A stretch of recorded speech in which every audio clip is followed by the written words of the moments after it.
Je suis Valéria Formitienne, députée de la 3e circonscription de la Loire et je préside le groupe d'amitié France-Ukraine à l'Assemblée nationale.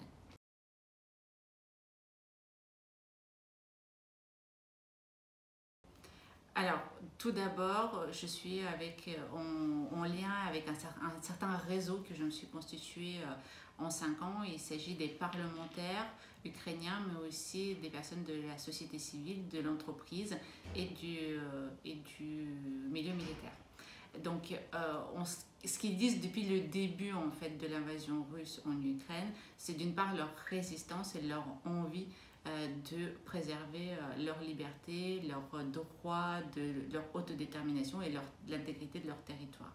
Ensuite, en ce qui concerne l'assaut sur Kiev, on voit bien que malgré les bombardements qui deviennent de plus en plus intensifs, dans le but de terroriser la population et vider Kiev de sa population, les troupes au sol russes n'avancent pas, ils sont plutôt statiques. Et on a constaté, et les Ukrainiens le constatent comme nous les Européens, un problème de logistique qui ne leur permet pas de mener un assaut. Ensuite, l'Ukraine n'est pas complètement isolée, contrairement à la ville de Mariupol, où pour le coup, il y a un vrai blocus russe autour de la ville. La ville de Kiev est encerclée aux 2 tiers. Donc il y a encore la possibilité non seulement de s'approvisionner, mais aussi de fuir. Et les trains continuent à circuler malgré le danger des bombardements.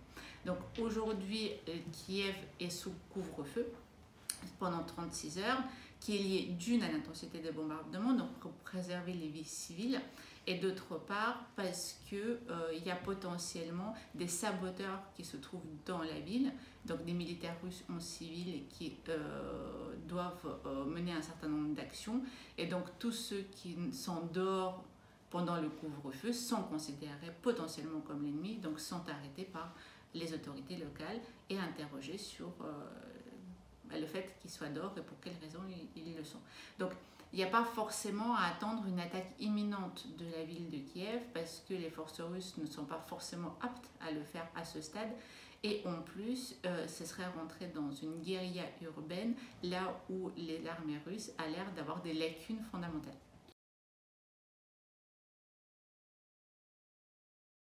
Ce mot d'ordre, patriotisme et résistance, ils ne lâcheront rien.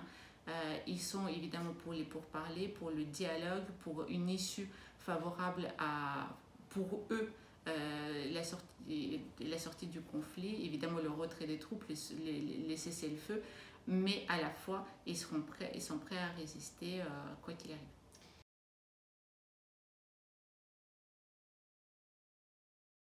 Alors, il y a les mesures prises qui peuvent être approfondies. Les sanctions personnelles peuvent être élargies à d'autres personnes qui seraient identifiées comme étant les financeurs de la guerre ou proches du pouvoir du Kremlin. Ensuite, il y a le renoncement aux énergies. Ça reste un petit peu encore tabou du fait même de la dépendance au gaz de l'Union européenne, mais on arrive aussi au printemps et donc potentiellement on peut diversifier nos sources et avoir des besoins moindres. Et puis on s'est fixé des objectifs de pouvoir se désengager des énergies fossiles russes à terme. Donc évidemment, l'embargo potentiel reste encore un outil qui n'a pas été exploité. Et pour le reste, c'est éventuellement faire rentrer des nouveaux établissements bancaires russes dans l'interdiction de SWIFT, c'est approfondir et élargir les sanctions qui ont d'ores et déjà mises en place.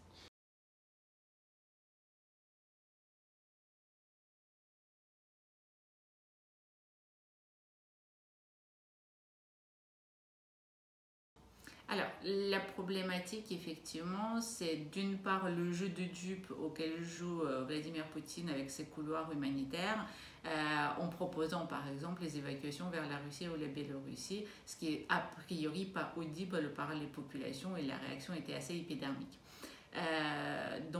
Maintenant, on a, nous, le pouvoir, effectivement, en Occident, de mobiliser l'opinion publique pour pouvoir obtenir ces couloirs humanitaires. Ils sont opérés par des ONG qui sont sur place et qui sont sur place depuis plusieurs années. Je peux en citer quelques-unes, comme la Croix-Rouge, comme Acted, mais il y en a d'autres. Et donc, ces ONG doivent pouvoir accéder aux populations civiles en termes d'apport de médicaments, de secours et d'alimentation, et en termes d'évacuation, s'ils le souhaitent, vers le pays ou les pays où ils souhaitent évacuer et pas là où le Kremlin a décidé. Cette dictature d'évacuation ne peut pas être acceptée par les populations ukrainiennes. Elles doivent être libres de choisir leur destination.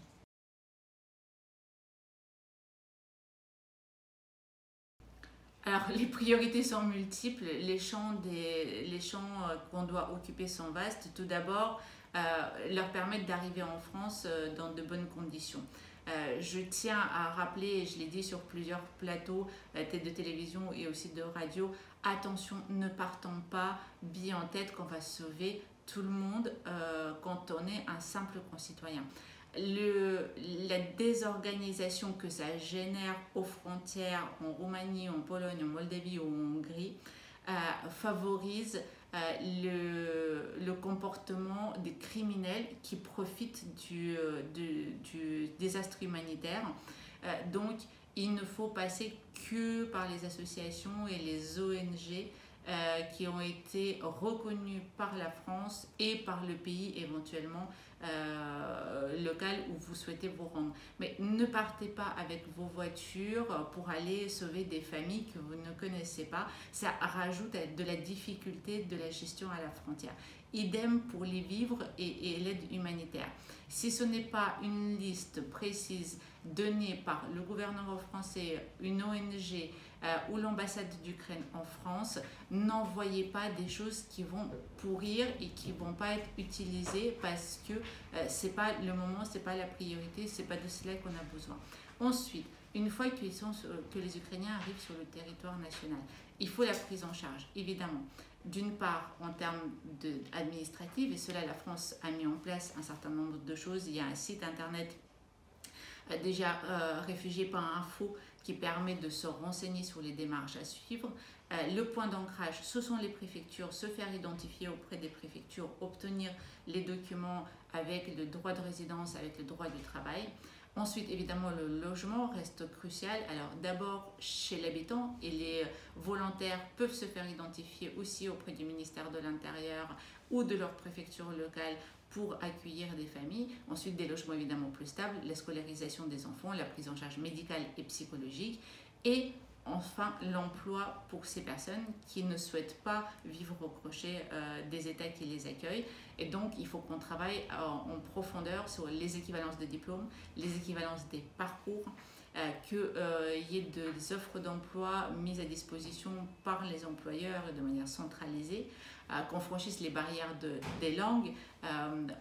Les Ukrainiens vont parler ukrainien, russe, potentiellement anglais, certainement un peu de français, un peu d'allemand, mais l'anglais va être le plus répandu. En France, ce n'est pas la langue la plus répandue par exemple, donc il faudra qu'on trouve aussi quelque chose de plus harmonieux. Et puis après, des choses très simples et très basiques, mais comme on est sur les véhicules qui sont arrivés d'Ukraine alors qu'ils ne remplissent pas forcément les critères exigés par les assureurs français, c'est tout finalement cette aide administrative dont ils auront besoin parce qu'ils découvrent aussi le fonctionnement d'un pays nouveau et qui peut rapidement rendre hystérique déjà un Français de souche qui connaît bien le système. Alors vous imaginez bien quelqu'un qui a dû franchir son propre pays sous les bombardements, qui est arrivé en catastrophe et qui a tout perdu. Donc ils auront besoin de soutien physique et psychologique, non seulement à l'accueil mais aussi dans les démarches à suivre.